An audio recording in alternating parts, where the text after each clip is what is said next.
The carriage wheels froze in the mud outside Ashworth Manor, and Julian Ashcombe knew there was no turning back now.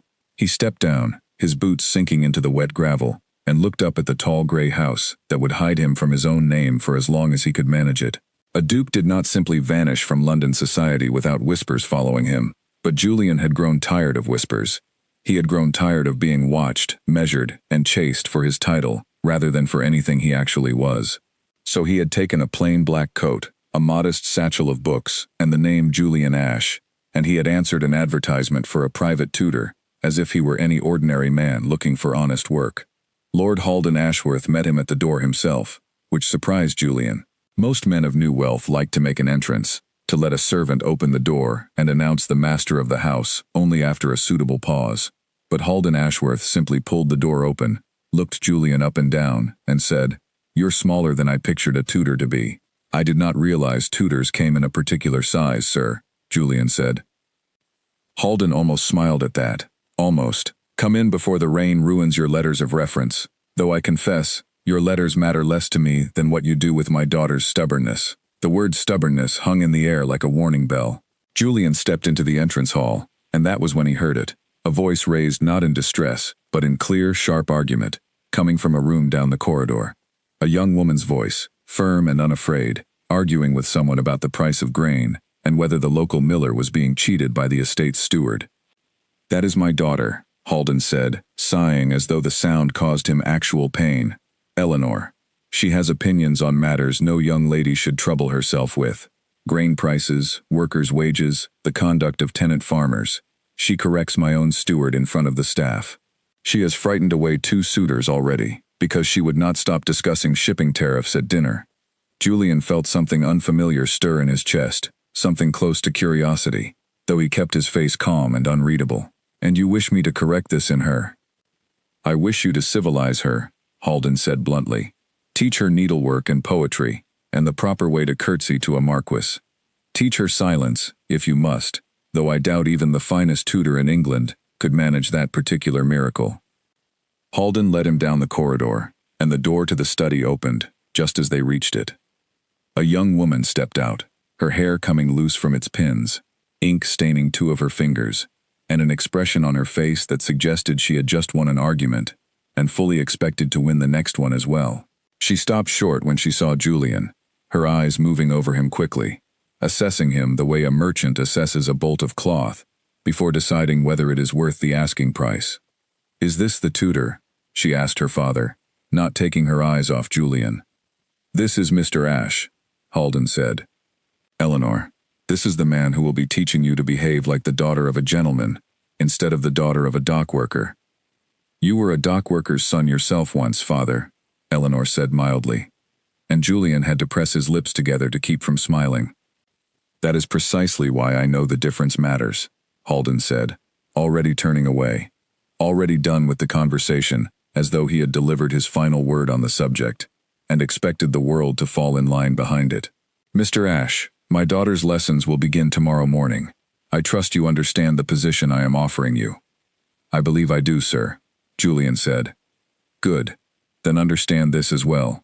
Halden turned back, and for a moment the easy manner fell away from his face, replaced by something harder, something that had clearly built an entire fortune out of nothing through sheer will. "I brought you here to teach my daughter arithmetic and etiquette, nothing more. You are a tutor, Mr. Ash, not a suitor, and you will remember the difference every single day you spend under this roof. Do we understand one another?" The warning landed exactly as it was meant to, sharp and clear, and Julian gave a small, respectful nod. "Perfectly, sir." But even as he said the words, he found his eyes drifting back toward Eleanor, who stood in the doorway watching the exchange, with an expression that was somewhere between amusement and challenge, as though she had heard this particular speech from her father many times before, and had long since stopped being frightened by it. That night, Julian sat alone in the small guest room he had been given, a room far plainer than any chamber in his own estate, and he found himself smiling at the low ceiling above his bed. He had come to this house to disappear, to escape the constant performance of being a duke, the endless calculations of who wanted what from him and why. He had not expected to find, in the very first hour, a woman who argued about grain prices, and did not seem the least bit impressed by wealth or title, because as far as she knew, he possessed neither. He told himself it did not matter. He told himself he was here to observe society from its edges, to remember what it felt like to be an ordinary man before he returned to his life as the Duke of Rothmere and resumed the endless obligations that came with it. He told himself Eleanor Ashworth was simply his student, nothing more, and that her father's warning was a warning he had no intention of testing. He almost believed himself. The next morning, Julian rose before the sun had fully cleared the hills, dressed in his plain coat, and made his way to the small study that had been arranged for lessons. He arrived early, wanting to prepare his materials, but he found Eleanor already there, seated at the desk with a newspaper spread out in front of her, reading with the kind of focused attention most young ladies reserved for fashion plates rather than the financial pages.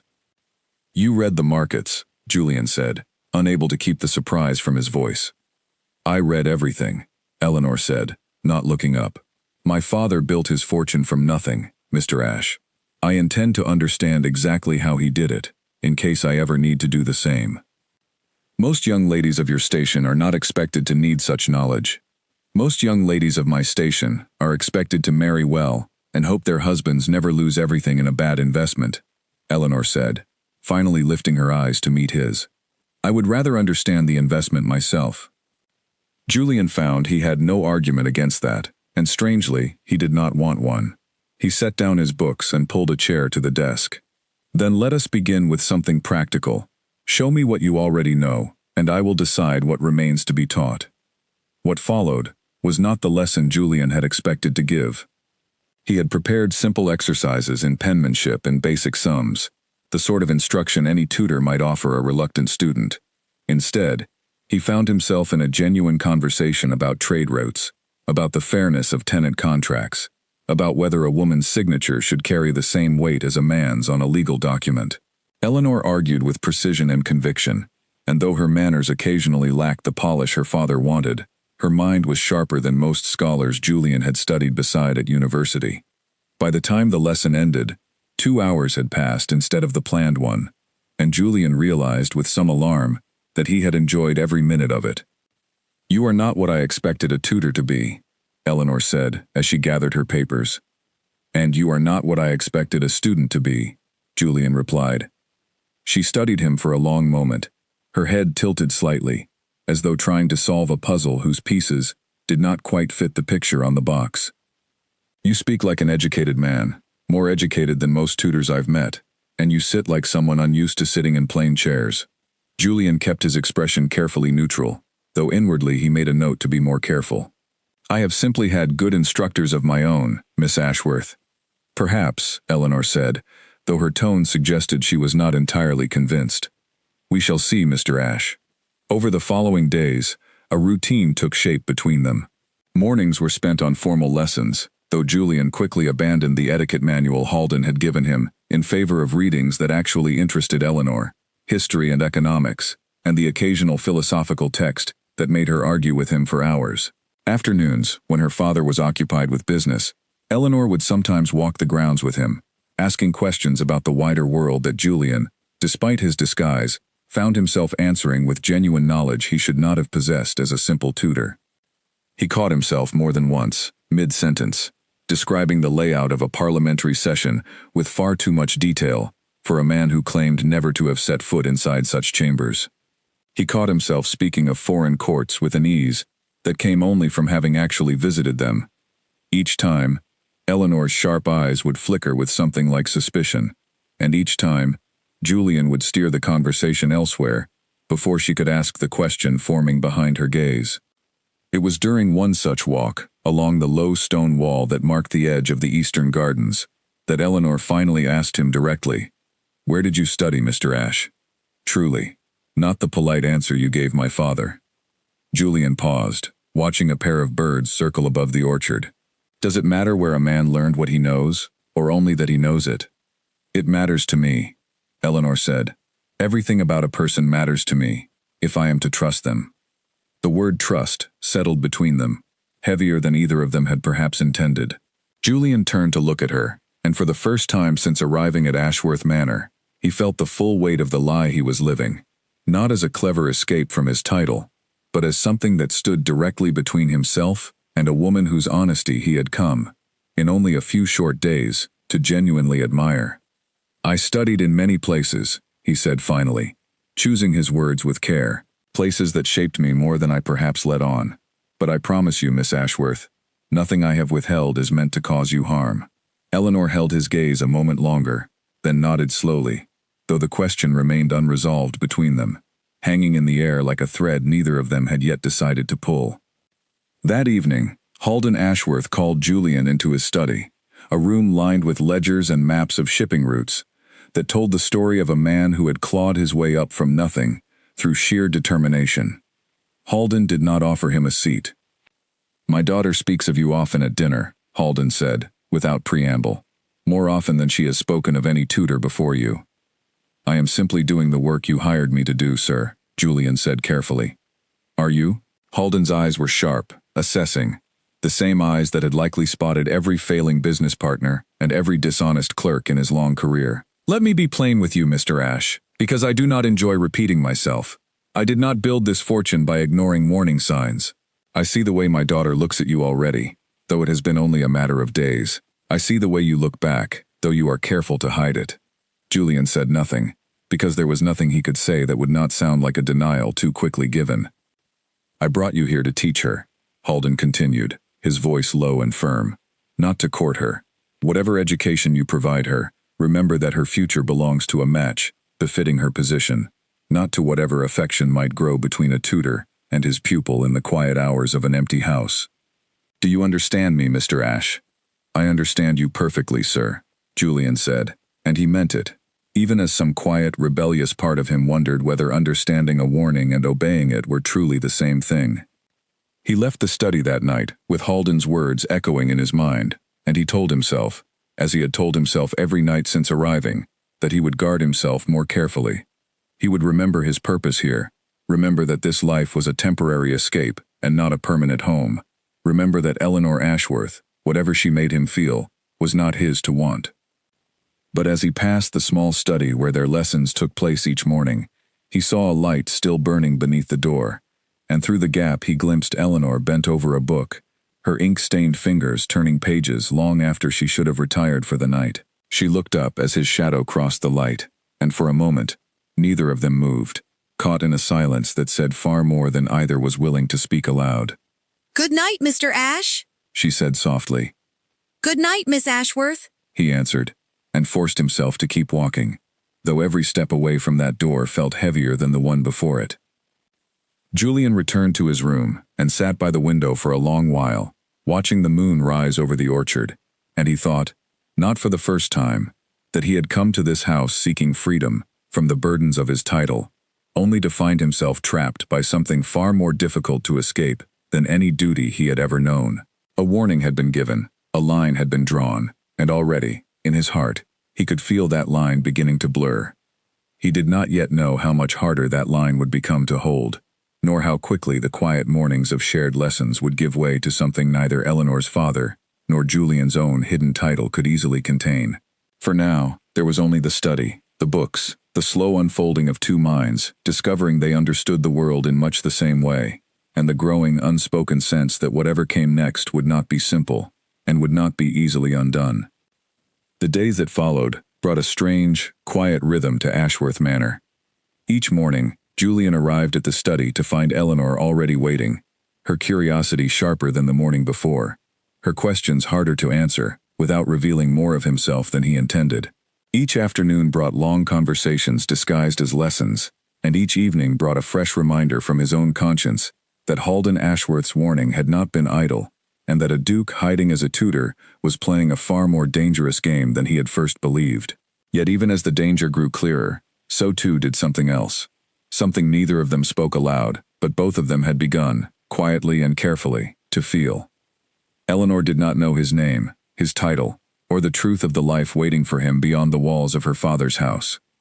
But she knew the way he listened when she spoke, the way his eyes softened when she argued a point with real passion, the way he treated her mind as something worth respecting, rather than something to be managed or corrected. And Julian, for his part, knew that whatever he had hoped to find when he walked away from his title, he had not expected to find it here, in a plain study, across a desk scattered with newspapers and unfinished sums, sitting across from a woman who challenged him more than any member of his own court ever had.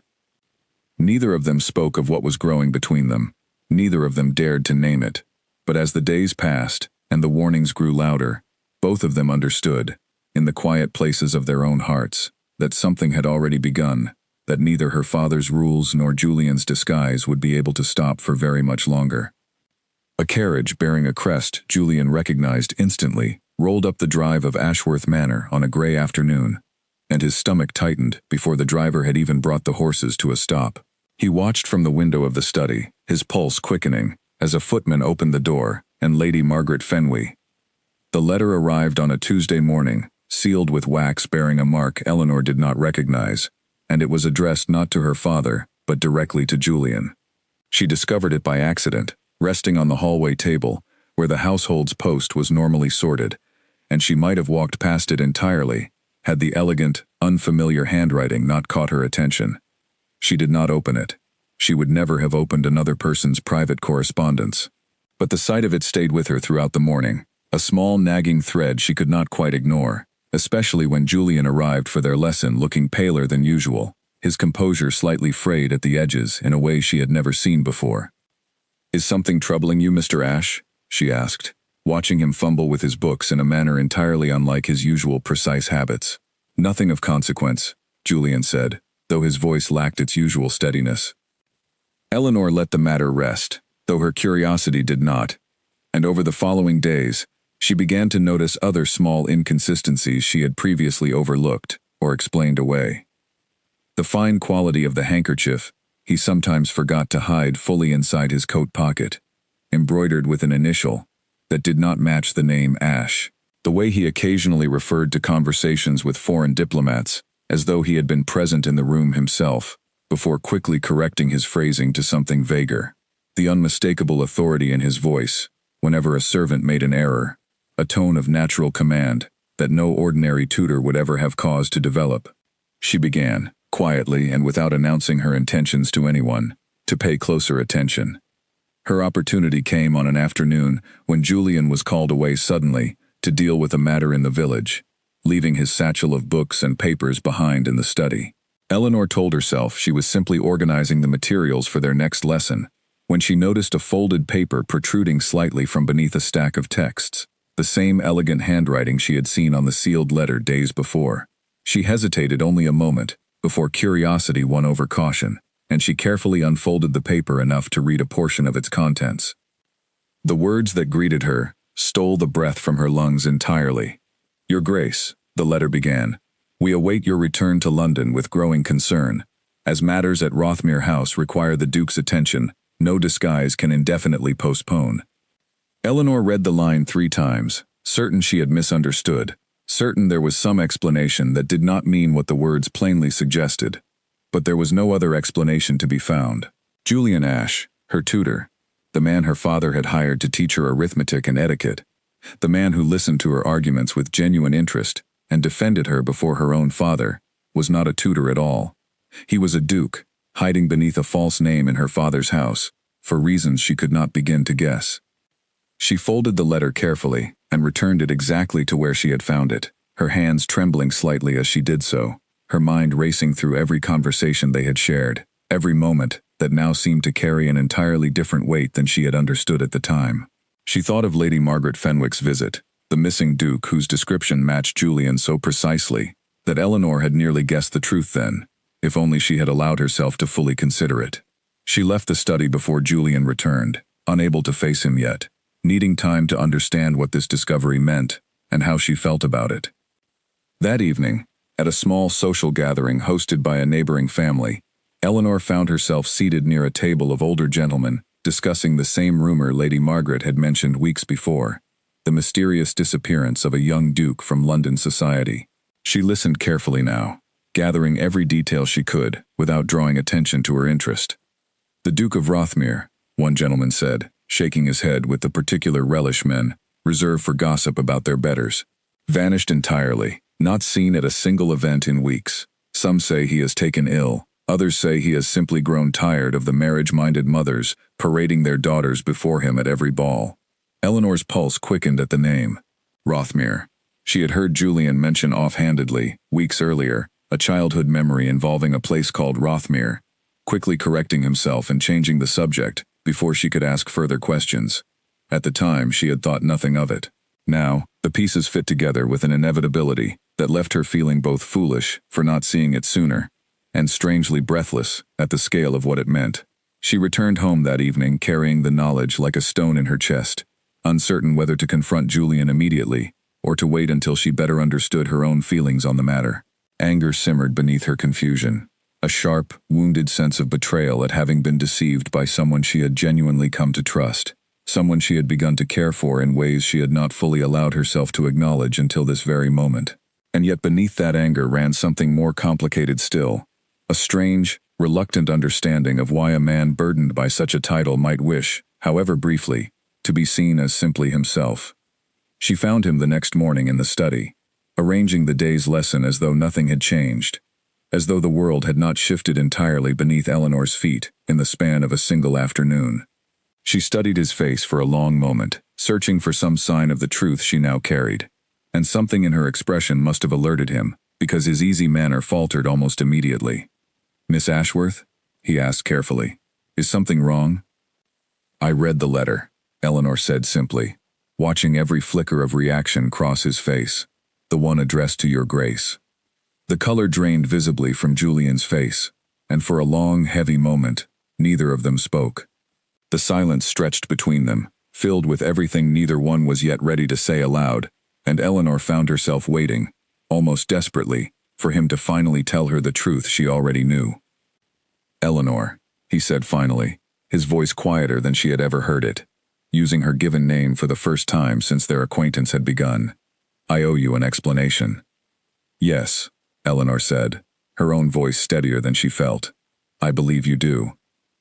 Julian set down the book he had been holding, his hands not quite steady, and for the first time since arriving at Ashworth Manor, he allowed the careful composure of Mr. Ashe to fall away entirely, revealing beneath it a man far more uncertain, far more human, than the polished tutor Eleanor had grown accustomed to seeing each morning. "My name is Julian Ashcombe," he said quietly, "Duke of Rothmere, and everything I am about to tell you is the truth, though I fear it may cost me the one thing in this house I have come to value more than I ever expected to."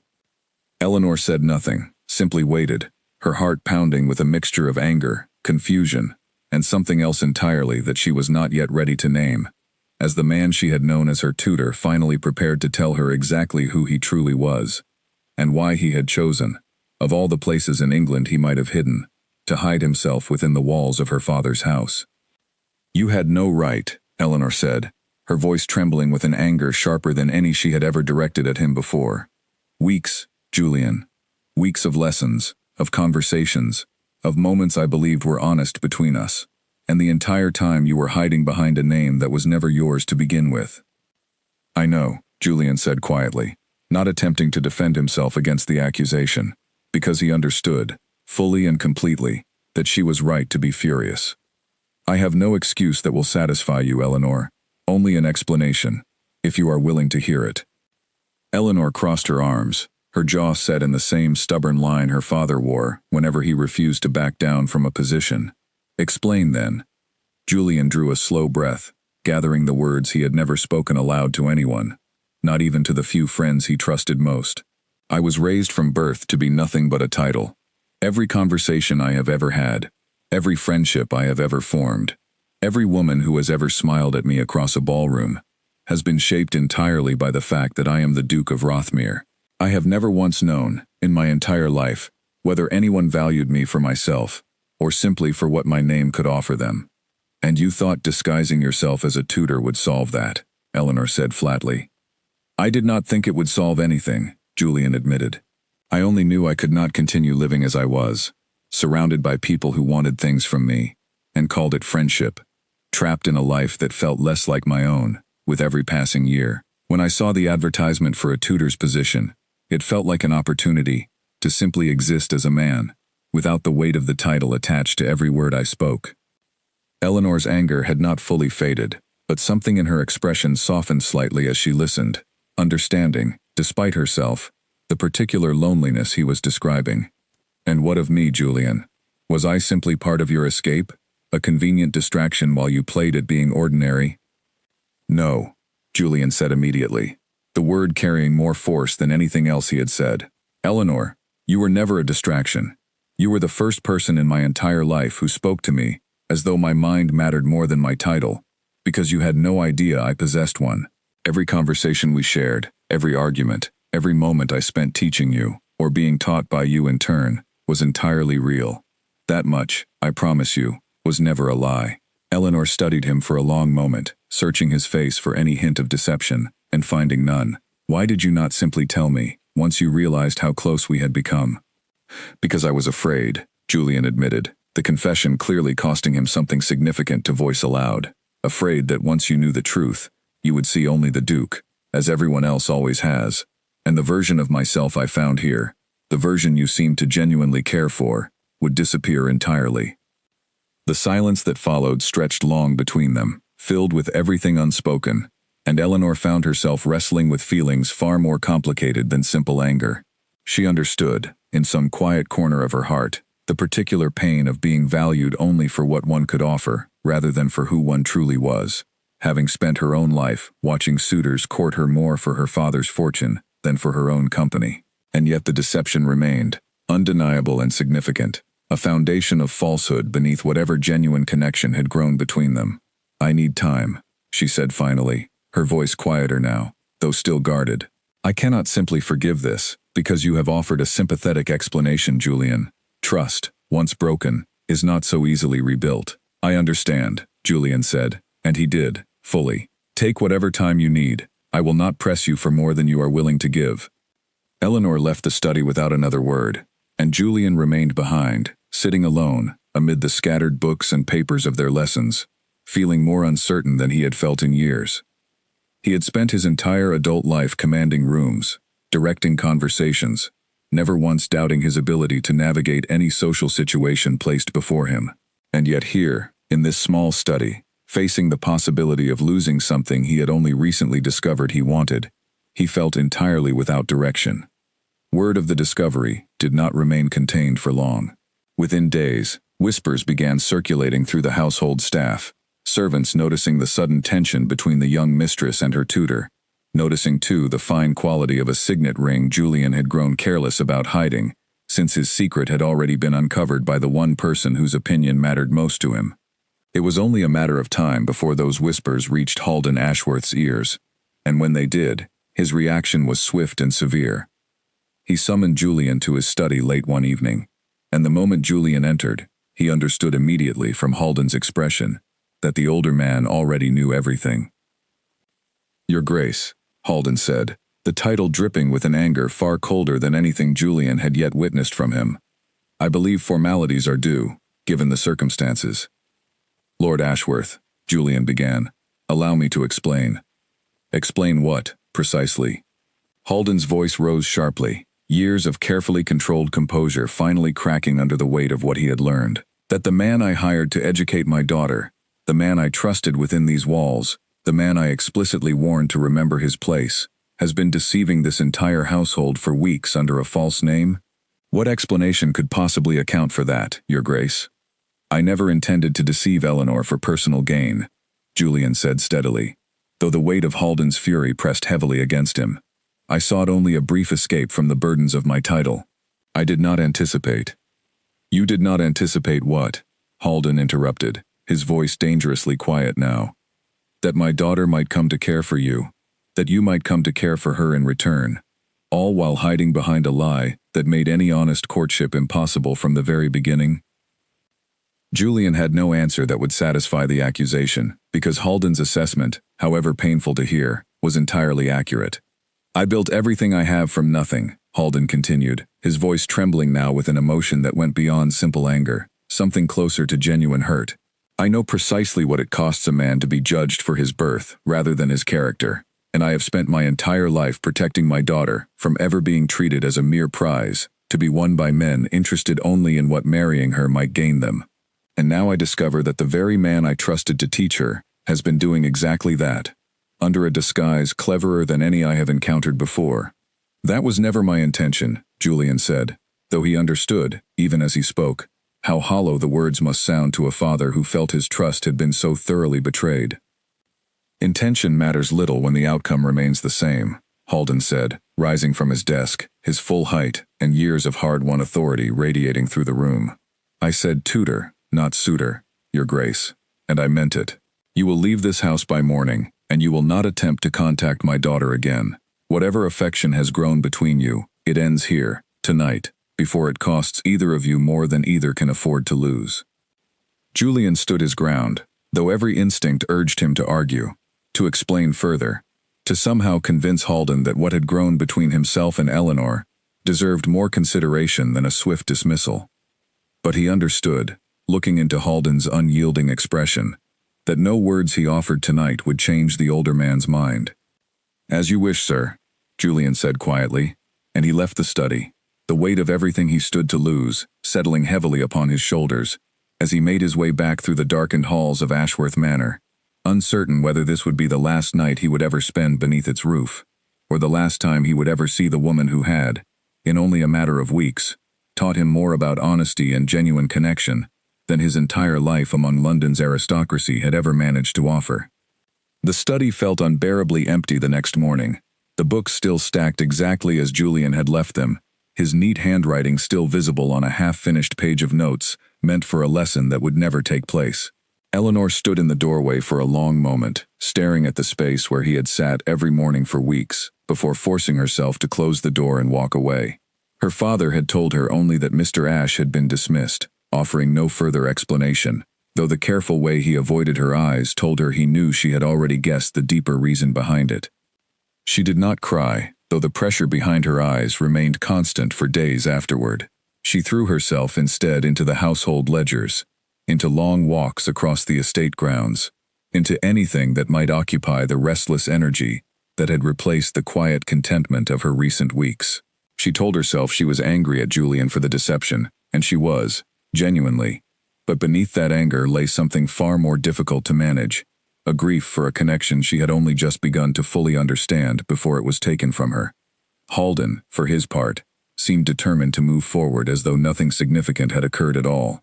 Within days of Julian's departure, he summoned Eleanor to inform her that Edmund Caro's visit had been moved forward, arriving within the fortnight rather than the month originally planned, as though speed alone might erase whatever feelings had taken root during her weeks with Julian. You will receive him properly, Halden said, his tone leaving little room for argument. Whatever foolishness occupied your thoughts these past weeks, it is finished now. Mr. Caro represents your future, Eleanor, and I expect you to treat that future with the seriousness it deserves. And if I do not wish to marry a stranger simply because his family carries a title you find useful, Eleanor asked, some of her old fire returning to her voice.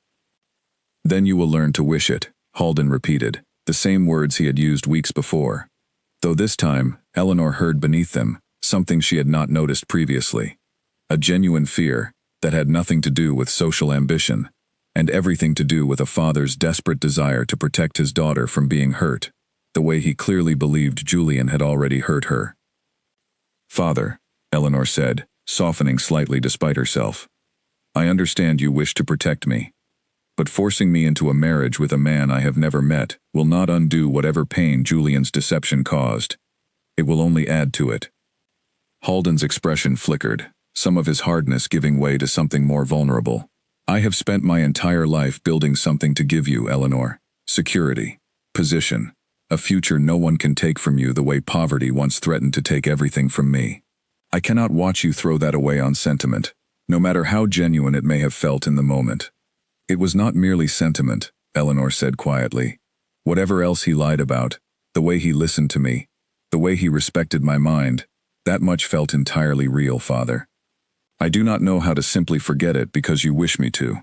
Halden had no immediate answer to that, and the conversation ended without resolution, though something in his expression suggested her words had settled somewhere he was not yet ready to acknowledge.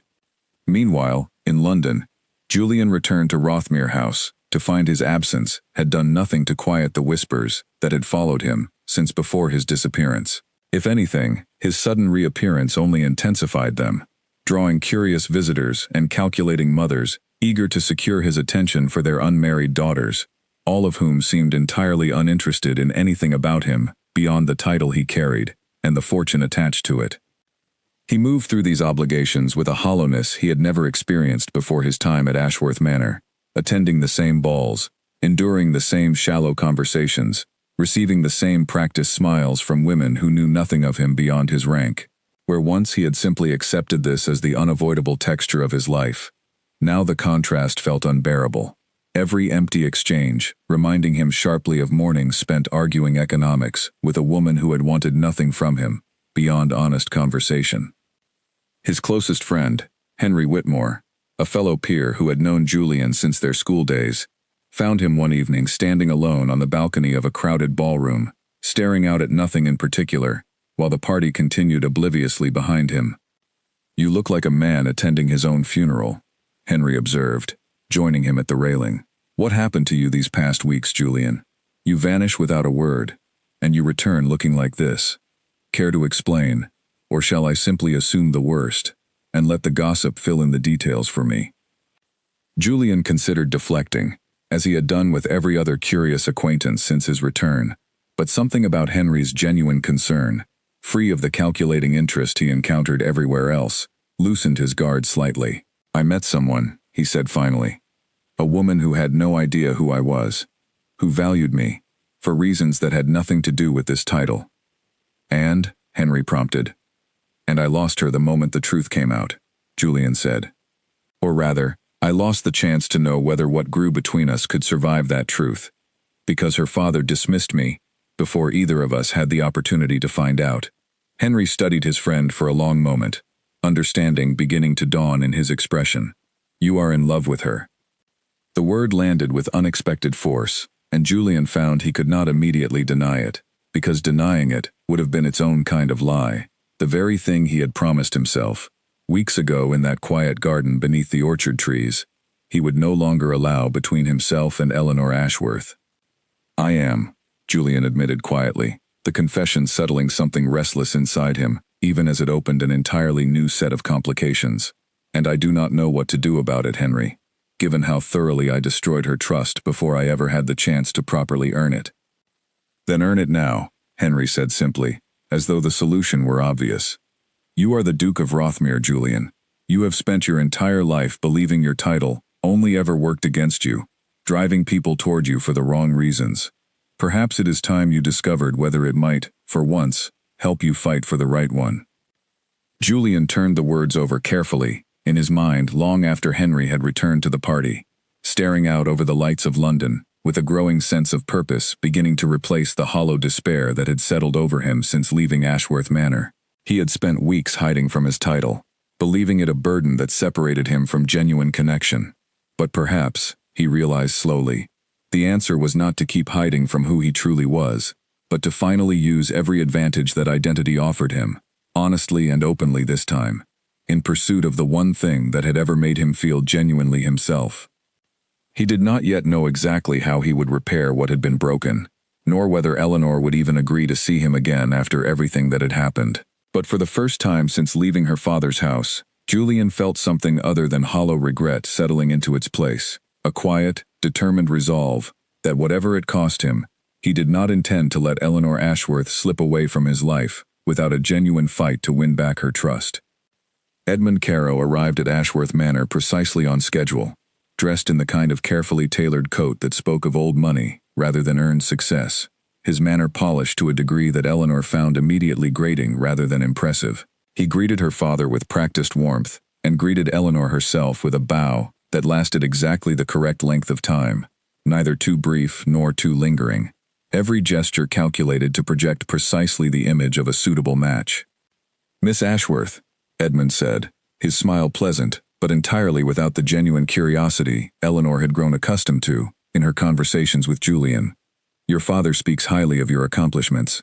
I understand you have quite a talent for household management, among other things," Eleanor said, choosing not to elaborate further, testing whether he would show any interest in what those other things might be.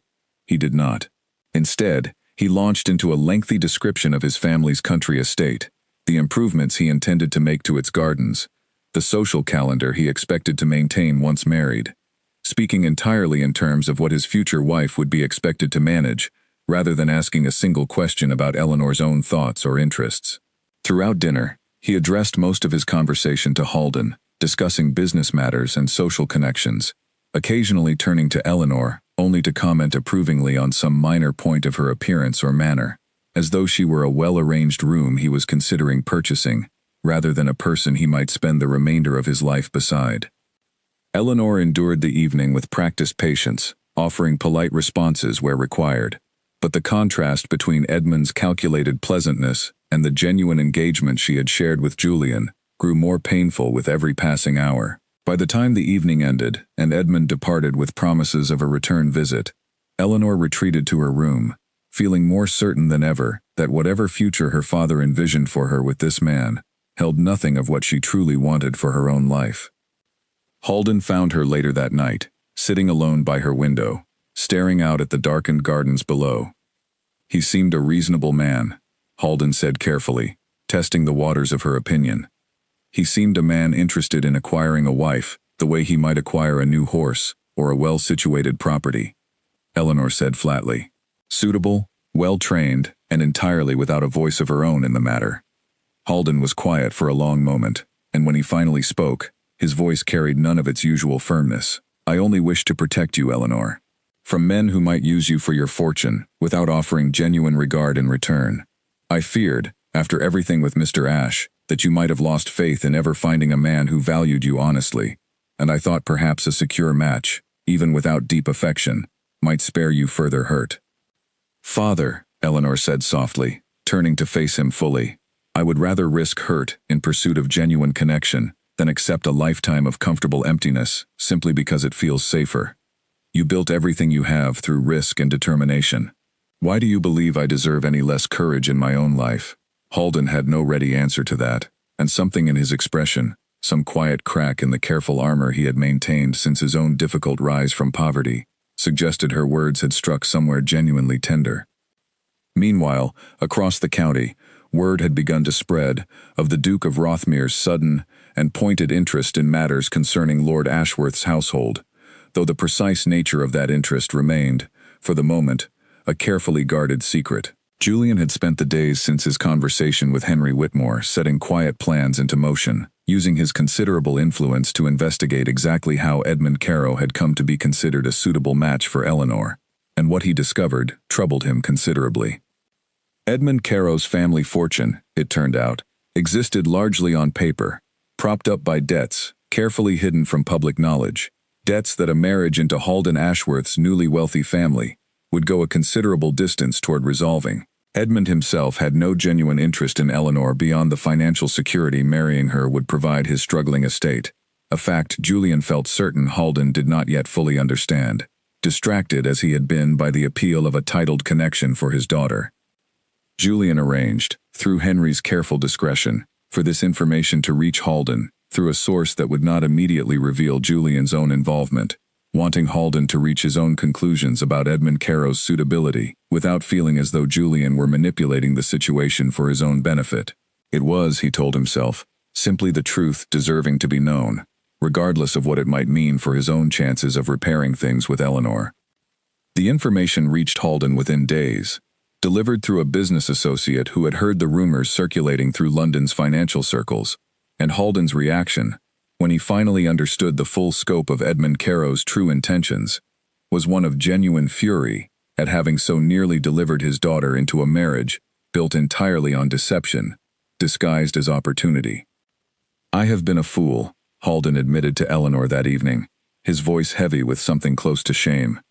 So determined to secure your future through connection and title, that I failed to see the very deception I warned you against, staring me plainly in the face the entire time. Eleanor said nothing immediately, watching her father wrestle visibly with the realization that his careful plans had nearly led his daughter directly into the kind of calculated marriage he claimed to want to protect her from. But some part of her could not help wondering, as the pieces of this sudden reversal began settling into place, whether the timing of this revelation carried more significance than simple coincidence. She did not yet know how right her suspicion would prove to be. nor how soon she would discover exactly whose careful hand had guided the truth about Edmund Caro into her father's awareness at precisely the moment it was needed most. Henry Whitmore arrived at Ashworth Manor without any formal announcement, presenting himself simply as an acquaintance passing through the county, though his true purpose became clear the moment Eleanor found herself alone with him in the drawing room. Her father called away briefly to attend to an urgent matter with his steward. "Miss Ashworth," Henry said, his manner friendly but carrying an undercurrent of purpose she recognized immediately. "I hope you will forgive an unannounced visit. I am an old friend of a man I believe you once knew as Julian Ashe." Eleanor's breath caught at the name, every carefully maintained composure threatening to crack at the mere mention of him. "I know precisely who Julian Ashe truly is, Mr. Whitmore. There is no need to speak carefully around the matter." "Good," Henry said, some relief visible in his expression. "Then perhaps you will understand why I felt compelled to speak with you directly. Julian has spoken of little else since returning to London, Miss Ashworth. He has spent every waking hour these past weeks trying to find some way to make right what was broken between you, though he despairs of ever earning back your trust after the manner in which it was lost." "Did he send you here?" Eleanor asked, uncertain whether to feel hopeful or wary at the possibility. "No," Henry admitted. "He would likely be furious to know I have come at all, believing himself unworthy of pleading his own case through an intermediary. But I have known Julian since we were boys together, Miss Ashworth, and I have never seen him care for anyone the way he cares for you. Whatever deception led to this circumstance, I do not believe it came from any intention to cause you harm." Eleanor considered his words carefully, weighing them against the ache that had settled in her chest since Julian's dismissal, an ache that had not lessened in the weeks since, despite her determined efforts to focus her attention elsewhere. It was also Julian, was it not, who uncovered the truth about Edmund Caro's finances. Henry's slight hesitation confirmed her suspicion before he even spoke. "He would not want you to know that, believing it might seem like an attempt to manipulate your circumstances for his own benefit, rather than genuine concern for your welfare. But yes, Miss Ashworth, he could not stand by while you were guided into a marriage built on the very same kind of deception that cost him your trust, even though revealing it meant risking that you would see it as further manipulation, rather than genuine care." Something in Eleanor's chest loosened slightly at this revelation, the careful walls she had built around her feelings for Julian, beginning, despite her best efforts, to show cracks of their own. "Why does he not come himself, if his feelings run as deep as you suggest?" "Because your father made his position on the matter entirely clear," Henry said gently. "And Julian, for all his rank and influence, has never been a man who forces his way into spaces where he is not wanted. He believes, I think, that any further attempt on his part would only confirm your father's fears rather than ease them." Eleanor sat with this information for a long moment, turning over everything she had learned in the past several minutes, weighing the hurt of the initial deception against the growing evidence of genuine care that had followed it. Whatever else Julian had lied about, he had not lied about the person he had shown her during those weeks of shared lessons and honest conversation, and he had continued, even after losing every claim on her attention, to look after her welfare from a distance that asked for nothing in return. "Where is he now?" Eleanor asked finally. "London," Henry said, "though I suspect, Miss Ashworth, that if you sent word requesting his presence, he would arrive at your door before the ink on your letter had fully dried."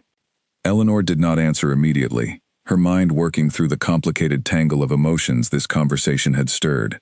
But by the time Henry departed later that afternoon, she had made her decision, though she knew implementing it would require a conversation with her father, far more difficult than any she had yet had with him on the matter. She found Halden in his study that evening, and rather than waiting to be summoned or approached carefully around the subject, she spoke directly, with the same clear conviction that had characterized every conversation they had shared since childhood. "Father," she said, "I intend to write to Julian Ashcombe, and I intend to see him again, regardless of your feelings on the matter." Halden looked up sharply from his ledgers, clearly startled by the directness of her declaration. "Eleanor, after everything that man put you through—" "He deceived me," Eleanor interrupted, "and that deception hurt me deeply, Father. I do not excuse it, and I do not intend to pretend it did not happen. But everything else he showed me during those weeks was genuine, and everything he has done since, quietly, without seeking any credit or advantage for himself, has only confirmed that. He uncovered the truth about Edmund Caro, not to win me back, but because he could not bear to see me hurt by another man's deception, even at the cost of his own reputation with you." "You knew that already?" Halden asked, surprised. "His friend told me this afternoon," Eleanor said. "Father, I understand you wish to protect me. I understand better than I once did exactly why you fear the kind of hurt that comes from trusting the wrong person. But I am asking you now, as the daughter you raised, to think for herself and speak her own mind, to trust that I am capable of deciding for myself whether Julian deserves a second chance." Halden studied his daughter for a long, searching moment, seeing in her expression the same stubborn determination that had defined her since she was a small child, refusing to accept easy answers or simple obedience when her own judgment told her something different. Something in his resistance finally began, slowly and reluctantly, to give way. "He is still a duke, Eleanor," Halden said finally, though his voice had lost much of its earlier hardness. "That has not changed, whatever affection has grown between you. A match between you would carry expectations, obligations, a life entirely different from anything either of us has known." "I am aware," Eleanor said steadily, "and I am willing to face whatever that life requires, Father, if it means facing it beside someone who values my mind as much as my heart, rather than a man interested only in the fortune attached to my name." Halden was silent for a long moment, and then, finally, he gave a slow, reluctant nod. "Write your letter, then. I will not stand in your way further, though I reserve the right to judge the man's character for myself when he arrives, whatever title he carries." Eleanor felt something ease in her chest at his words, gratitude and determination mingling together as she left the study to compose the letter she had been longing to write for weeks, uncertain exactly what Julian's response would bring, but certain, for the first time since discovering the truth about his identity, that she was ready to find out. The letter reached Rothmere House on a quiet afternoon, delivered by a footman who had no idea of the significance carried within its plain, unassuming envelope. Julian recognized Eleanor's handwriting instantly, the same neat, purposeful strokes he had watched cross countless pages of shared lessons weeks before, and his hands were not entirely steady as he broke the seal and began to read. The letter was brief, direct, in the same way Eleanor herself had always been direct, offering neither excessive apology on her part nor demanding excessive groveling on his. She wrote simply that she wished to see him again, that she had learned of his role in uncovering the truth about Edmund Caro, and that while the hurt of his initial deception had not entirely faded, she believed they owed themselves the opportunity for an honest conversation before either of them decided what, if anything, remained possible between them. Julian read the letter 3 times before setting it down, a cautious hope beginning to take root in his chest for the first time since leaving Ashworth Manor weeks before. He wasted no time in arranging his departure, informing his household staff of his intentions and setting out for the county before the day had fully passed, driven by an urgency he had rarely felt about anything in his carefully managed life. He arrived at Ashworth Manor as the sun began setting, and it was Halden himself who met him at the door once again, though his expression this time carried none of the warm curiosity of their first meeting, nor the cold fury of their last conversation, but something more measured and assessing, the look of a man reserving final judgment until he had gathered sufficient evidence to render it. "Your Grace," Halden said, the title carrying less bitterness now than when he had last used it.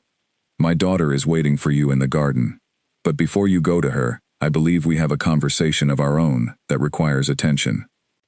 Julian followed him into the study, the same room where he had once received Halden's initial warning, and stood now facing the older man with none of the disguise that had shielded him during that first difficult conversation. "I owe you an apology, sir," Julian said, before Halden could speak, "not merely for the deception itself, though that alone deserves one, but for the position it placed your daughter in, and for the trust I violated within your household. Whatever explanation I offer cannot undo the wrong of it." Halden studied him for a long moment, something calculating behind his sharp eyes. "You uncovered the truth about Edmund Caro's finances. Why?" "Because I could not bear to see Eleanor married to a man interested only in her fortune," Julian said honestly.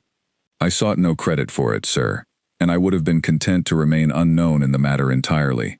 Had your daughter's own investigation not already led her to discover my involvement? And what do you seek now? Halden asked. A second chance to court my daughter, now armed with the full weight of a ducal title behind your request? I seek only the opportunity to be honest with her, and with you, about exactly who I am, and what I hope for, Julian said steadily. I will not pretend my title carries no advantage in this conversation, sir, but I promise you, whatever affection has grown between myself and Eleanor grew entirely apart from any consideration of rank or fortune, on both our parts. I fell for a woman who had no idea I possessed a title at all, and everything I felt for her during those weeks was built on nothing but honest conversation and genuine respect. Halden was quiet for a long moment, weighing Julian's words carefully against everything he had observed and learned in the weeks since Julian's dismissal.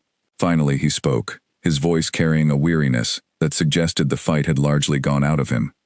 I built my fortune from nothing, Your Grace, through hard work and careful judgment of character, skills that have served me well in every business dealing I have undertaken. I have watched you carefully these past weeks, through the reports that reached me, even after your departure, and I confess, however reluctantly, that the character you have shown does not match the deception I initially condemned so harshly. Then you will permit me to speak with Eleanor? Julian asked. I will permit it, Halden said, though understand, Your Grace, that whatever decision she reaches remains entirely hers to make. I have learned, somewhat later than I should have, that my daughter deserves the right to choose her own future, rather than having it decided for her by well-meaning but ultimately misguided fathers, or by dukes accustomed to getting whatever they set their minds upon. Julian nodded, understanding fully the weight of what Halden had just granted him, an opportunity earned rather than simply given, and one he did not intend to waste. He made his way through the house and out into the garden, where the last light of evening cast long shadows across the same orchard trees beneath which he and Eleanor had once stood together, before everything between them had become so complicated. Eleanor stood waiting near the low stone wall, her figure silhouetted against the fading light, and Julian's steps slowed as he approached her, uncertain suddenly of exactly what words might adequately bridge the distance that had grown between them since his departure. You came, Eleanor said simply, turning to face him. I would have come the moment your letter arrived, regardless of what your father might have said to stop me, Julian said honestly. Eleanor studied him for a long moment, searching his face in the fading light. I am still angry with you, Julian, for the deception, for the weeks I spent doubting my own judgment about who you truly were. That anger has not simply disappeared because you uncovered the truth about Edmund Caro, or because you have finally arrived here tonight. I do not expect it to have disappeared, Julian said quietly. I do not ask you to forgive me easily, Eleanor, only to allow me the chance to earn that forgiveness honestly, this time, without any further deception standing between us. And what would that look like? Eleanor asked. Earning it honestly? Julian considered the question carefully before answering, wanting his response to carry the full weight of everything he had come to understand during the weeks of their separation. It would look like exactly what we shared during those first weeks together, Eleanor, minus the lie of my name. Honest conversation, genuine respect for your mind and your judgment, a willingness to stand beside you, publicly and without hiding, regardless of what it costs either of us, with society or with your father's approval. Eleanor's expression softened slightly at his words, though her guard remained carefully in place. That is a great deal to promise, Julian, for a man who has already broken one promise of honesty between us. I know, Julian said, which is why I do not ask you to simply take my word for it. I ask only for the opportunity to prove it, through actions rather than promises, for as long as it takes to rebuild what my deception damaged. The garden fell quiet between them, filled only with the sound of evening birds settling into the orchard trees, and Eleanor stood considering his words for a long moment, before finally, slowly, extending her hand toward him, not in full forgiveness, but in something close to it, an offer of the opportunity he had asked for, nothing more and nothing less. Then prove it, she said simply, and Julian felt something loosen in his chest, that had remained tightly bound since the night he had left Ashworth Manor, understanding that whatever difficult road still lay ahead of them, Eleanor had just offered him the one thing he had feared he might never receive again, a genuine chance to show her exactly who he truly was, without any disguise standing between them this time. Word of the Duke of Rothmere's regular visits to Ashworth Manor spread through the county, with predictable speed, and within weeks, curious eyes turned toward the once quiet estate, watching with keen interest to see whether the rumors of an unlikely courtship between a duke and a merchant's daughter carried any truth. Eleanor bore the sudden attention with the same steady composure she had always shown in the face of scrutiny, though the whispers grated on her more than she cared to admit, particularly the ones suggesting she had somehow schemed to trap a duke into marriage through calculated deception of her own. Julian, for his part, made no secret of his intentions, visiting openly, dining with the family without concealment, and gradually, through patient and consistent honesty, began rebuilding the trust his initial deception had shattered. He answered every question Eleanor posed about his life as a duke, his responsibilities, his family history, with the same directness she had come to value during their weeks of shared lessons, holding nothing back this time, regardless of how uncomfortable certain truths proved to share. He told her of the loneliness that had driven him to seek escape in the first place, of the endless calculations that had colored every relationship in his life before hers, of the particular relief he had felt during their weeks together, believing, for the first time in years, that someone genuinely valued him rather than merely his position. He told her, too, of the responsibilities that would come with marrying him, the social obligations, the management of vast estates, the political considerations that occasionally accompanied a title as significant as his, wanting her to understand fully what a future beside him might require before she made any final decision. Eleanor listened to all of it with the same careful attention she brought to every subject that genuinely interested her, asking pointed questions, challenging assumptions where she found them lacking, gradually allowing her guarded heart to open once more toward the man who had first won it under false pretenses, and who now seemed determined to win it again through nothing but consistent, patient honesty. Halden watched this careful courtship unfold with a mixture of caution and grudging approval, gradually warming toward Julian as weeks passed without any repeat of the deception that had initially so offended him. He found himself, despite his early skepticism, increasingly impressed by the genuine respect Julian showed his daughter, the way he deferred to her opinions on matters of substance, rather than simply humoring her the way so many suitors had done before him, treating her judgment as something valuable rather than merely tolerable in a future wife. It was during a quiet evening, weeks into this careful rebuilding, that Eleanor found herself walking once more beneath the orchard trees with Julian, the same place where so much between them had first begun to shift months earlier. "You have not asked me yet," Eleanor said, breaking a comfortable silence that had settled between them. "What my answer would be, should you ever choose to ask the question everyone in this county seems to already assume you intend to ask." Julian smiled slightly at her characteristic directness. "I did not wish to ask prematurely, Eleanor. I wanted to be certain, first, that I had truly earned back enough of your trust to make such a question meaningful, rather than simply expected." "And do you believe you have?" Eleanor asked, turning to face him fully beneath the darkening sky. "I believe," Julian said carefully, "that I have spent every day these past weeks trying to prove myself worthy of asking it, though the final judgment on whether I have succeeded belongs entirely to you." Eleanor considered this for a long moment, weighing everything that had passed between them since that first difficult conversation in the study, the weeks of careful honesty that had followed his deception, the genuine respect he had shown not only her, but her father, throughout the process, the way he had used his own influence not to manipulate her circumstances, but simply to reveal truths that protected her from genuine harm. "I believe you have," she said finally, and something in Julian's expression shifted at her words, hope and relief mingling together in a way he made no effort to hide.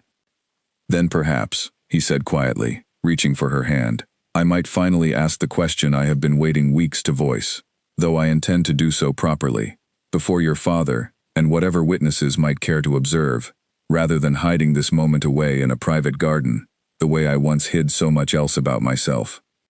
Eleanor's breath caught slightly at the implication behind his words, understanding immediately what he intended. "You wish to declare yourself publicly." "I wish for there to be no more secrets between us, Eleanor," Julian said. "Not from your father, not from society, not from anyone. I spent months hiding behind a false name, and I have learned, through losing you and slowly earning you back, exactly how much that hiding cost me. Whatever I ask you next, I intend to ask it openly, as myself, without any disguise standing between us.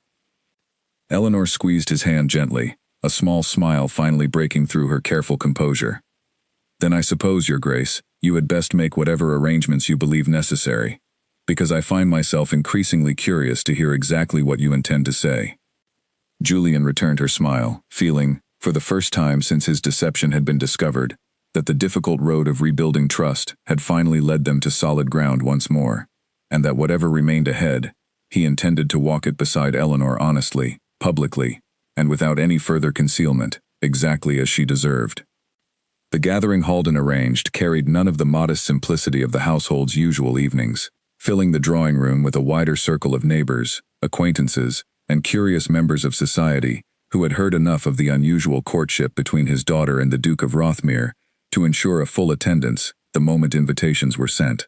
Eleanor stood near the center of the room, in a gown of deep blue, her composure steady, despite the flutter of nerves she carefully concealed beneath it, aware that whatever happened this evening would happen entirely in view of everyone whose opinion had once seemed to matter so greatly to her father. Julian arrived precisely on time, dressed not as the plain tutor she had first known him as, nor in the overly formal manner some might have expected of a duke intent on impressing a room full of observers, but simply as himself, composed and steady, his eyes finding Eleanor's the moment he entered the room, as though nothing else in the crowded space existed beyond her. Conversation quieted gradually as he made his way toward her, the assembled guests sensing, correctly, that they were about to witness something significant. Halden stood nearby, watching with an expression that had softened considerably from the guarded suspicion of months before, now carrying something closer to genuine pride as he observed the man his daughter had chosen for herself. "Eleanor Ashworth," Julian said, his voice carrying clearly through the quiet room.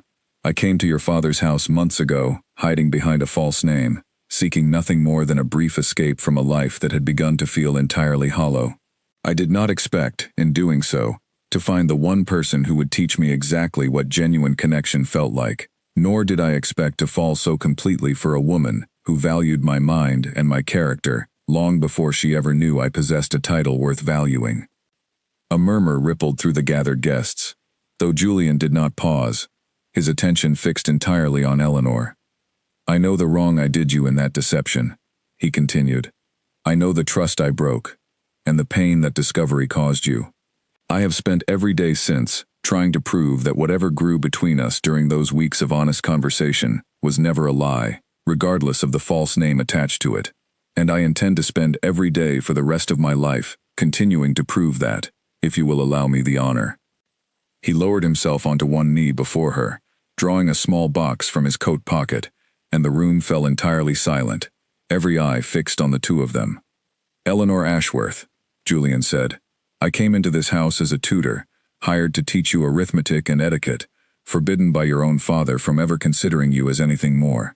But I find myself standing here tonight, before your father and everyone gathered to witness it, disagreeing entirely with that instruction, because I love you, completely and without reservation, not for the fortune your father built, nor for any advantage a marriage between us might carry, but simply for the remarkable woman you are. Will you do me the honor of becoming my wife?" Eleanor felt tears gathering at the corners of her eyes, unable to fully contain the emotion of the moment despite the crowd of witnesses surrounding them, and she found her voice only after a long, breathless pause. "Yes," she said, the word carrying clearly through the silent room. "Yes, Julian, I will marry you." The room erupted into warm applause and delighted exclamations as Julian rose to his feet, slipping the ring onto her finger, before drawing her into an embrace that neither of them cared any longer to conceal from public view. Halden stepped forward through the crowd of well-wishers, his expression carrying none of the guarded suspicion of their earlier encounters, only genuine warmth as he extended his hand toward the man who was about to become his son. "I once told you, Your Grace, that I brought you into my home as a tutor, not a suitor," Halden said, a small smile finally breaking through his composure.